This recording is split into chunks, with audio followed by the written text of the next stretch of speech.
I never meant to take that job in Windermere, least of all because it put me in that crumbling chapel on the hill with Jasper and Lila. Fresh out of art school, I answered the ad for peace, quiet, and room to paint. There were three of us: Jasper, lanky and pale; Lila, quiet and quick-smiling; and me, Eleanor. We split the rent 4 ways on a long stone table where moth-eaten hymnals sat. The first 2 months were bliss. Jasper tinkered with old stained glass. Lila practiced. Piano in the nave. I painted by the nave's arched window, but Jasper barely spoke. He'd vanish into the woods at dusk, returning before dawn with his clothes torn. When I asked, he'd only mumble, "Just gathering material." One night at midnight, I heard faint sobs drifting through the corridor. I followed them to Jasper's door. "You okay?" I pressed my ear to the cold wood. No reply, just ragged breathing. I knocked lightly. He opened the door inches, eyes glassy. "I forgot my gloves," he whispered, slipping past me. I frowned. "You don't use gloves for glass."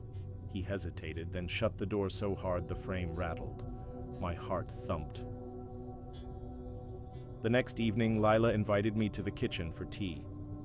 "He's been out all day," she said. "I thought he'd be home by now?" Her voice trembled. I'd noticed Jasper's shadow lingering outside her door when she practiced piano. "He respects your space," I joked. Lila didn't laugh. Later, I worked on a seascape in my studio when a knock startled me. Jasper stood at the threshold, grin crooked. "Paint will spoil if it chills," he said, brushing past me. I watched him drop a small bottle of black powder on my easel. He slipped away before I could speak. Curious, I tipped the powder into my palm. Cold ash. My stomach flipped. Why leave it there? I dashed down the hall toward the chapel and found Jasper kneeling at the altar, whispering into the stone floor. I cleared my throat. He jerked upright, tears glinting. "You shouldn't be here," he said, voice hollow. I backed away. "What is this?" He ignored me, muttering again. I fled, heart pounding. Outside, Lila waited under the moonlight. She gripped my arm. "He's calling it back," she said, eyes wide. "That's what he does." "Calling what back?" I asked. She led me to the wood's edge, where Jasper stood among gravestones half swallowed by moss. His hands lifted to the sky, powder swirling around him like smoke. One of the headstones read, "Margaret Wright, 1872-1892. Lila's voice shook. "He's trying to raise her. His sister died here."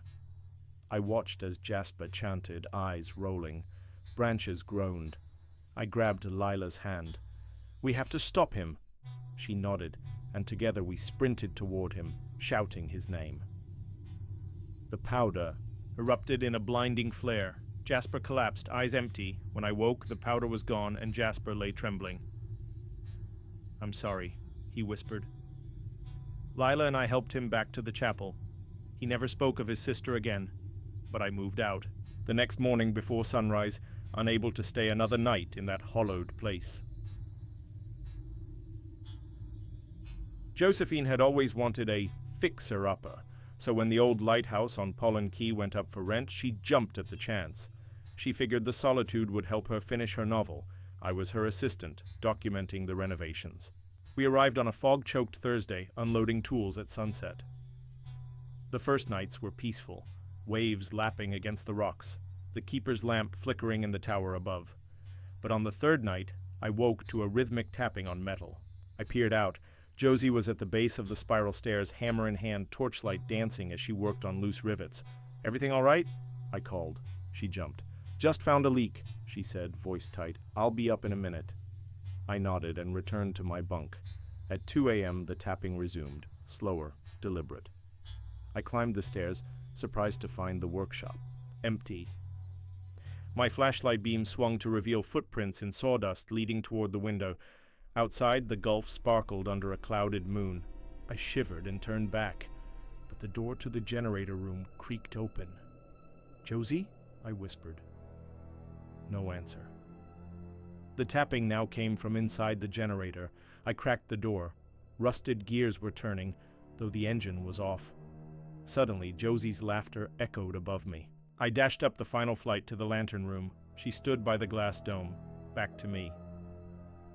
"You scared me," she said softly, not turning. "Sorry." I noticed the oil lamp beside her, half empty. "I thought you said you fixed the leak." She spun around, eyes bright. "I did." A low rumble shook the tower. I stumbled. "What was that?" Josie smiled. "The tide clock resets at midnight." She touched a brass dial on the wall, one I hadn't noticed before, then guided me down.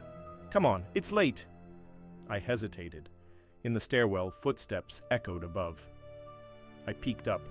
Someone was descending, hunched, dragging a length of frayed rope. The figure stepped into the dim light, tall, gaunt, face obscured by an oilskin hood. I inhaled sharply. The figure froze, then turned and bolted past me, vanishing into the workshop. I tugged Josie's arm. "Someone's here," she frowned. "That's the old keeper." I blinked. "He died in '64, she shrugged. "He never left." Heart pounding, I followed her back to the kitchen. We spent the rest of the night huddled in the lantern room, listening to footsteps skitter above. When dawn cracked, the tower was silent. We packed up and left Pollen Key by 8. The lighthouse still stands, light unstained by electricity, beckoning lost ships. I don't know if that figure was the keeper or something else, but every time I hear the sea, I think of that rope dragging down the stairs and Josie's strange, satisfied smile. I thought living with my sister Marisol in the Montrose Flats would be easy. We'd inherited the place from our grandmother, 2 floors of Art Deco charm, rent-free. Marisol ran her pottery studio on the first floor. I used the top floor as my photo darkroom.